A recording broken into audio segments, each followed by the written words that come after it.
Bonjour les petits et les grands.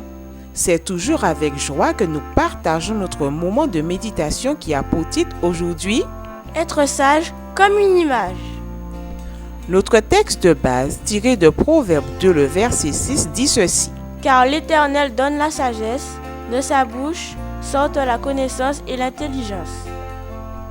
On dit parfois aux enfants qu'il faut être sage comme une image. Êtes-vous sage comme une image? Ou êtes-vous plutôt comme un dessin animé? Mais comment pouvons-nous être comme une image? L'expression être sage comme une image n'explique pas vraiment la sagesse, mais elle décrit plutôt un adulte ou un enfant qui reste tranquille, qui est calme. On représente souvent la sagesse comme un vieux monsieur avec des cheveux longs et une longue barbe. Mais on n'a pas besoin d'attendre d'être vieux pour être sage. Qu'est-ce que la sagesse alors? 1 Roi 3, versets 16 à 28, nous raconte une histoire qui démontre la sagesse de Salomon. Deux femmes se sont présentées devant le roi. L'une d'elles accusait l'autre d'avoir étouffé son enfant par erreur durant la nuit, puis d'avoir échangé son enfant mort avec l'enfant de sa colocataire parce qu'elles vivaient dans la même pièce. Salomon demanda une épée pour couper l'enfant vivant en deux et donner la moitié à chacune des femmes. Celle qui accusait l'autre dit « Non, donnez-lui l'enfant, ne le faites pas mourir. » Tandis que l'autre disait « Coupez-le, il ne sera ni à moi ni à toi. » Alors Salomon dit « Donnez l'enfant à la première femme, c'est sa mère. » Waouh! Est-ce ça la sagesse? Eh oui, le roi Salomon était très prudent et très réfléchi quand il fallait prendre des décisions. Cette histoire a fait le tour du pays et tous ont pu voir combien le roi était sage. Salomon avait demandé de l'intelligence à Dieu pour gouverner le peuple. Dieu lui a donné de l'intelligence et de la sagesse.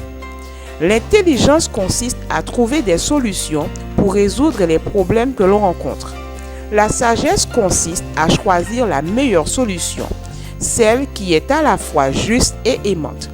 Dans Deutéronome 4, le verset 6, nous lisons « Vous les observerez, mes lois et mes ordonnances, et vous les mettrez en pratique, car ce sera là votre sagesse et votre intelligence aux yeux des peuples qui entendront parler de toutes ces lois et qui diront « Cette grande nation est un peuple absolument sage et intelligent. » Chacun de nous, en fonction de notre âge, nous pouvons être sages et intelligents. En étudiant la parole de Dieu, nous apprenons à connaître le bien et le mal. En apprenant à connaître Dieu, nous apprenons à l'aimer et à aimer notre prochain. Notre connaissance de la parole de Dieu nous permet de trouver des solutions justes et équitables. Ça, c'est l'intelligence. Notre amour pour Dieu et notre prochain nous permet de choisir des solutions aimantes. C'est ça la sagesse. Voulez-vous être sage et intelligent? Alors, répétez cette prière avec Léanie. Seigneur, merci pour le don de la sagesse et pour l'intelligence. Aide-moi à connaître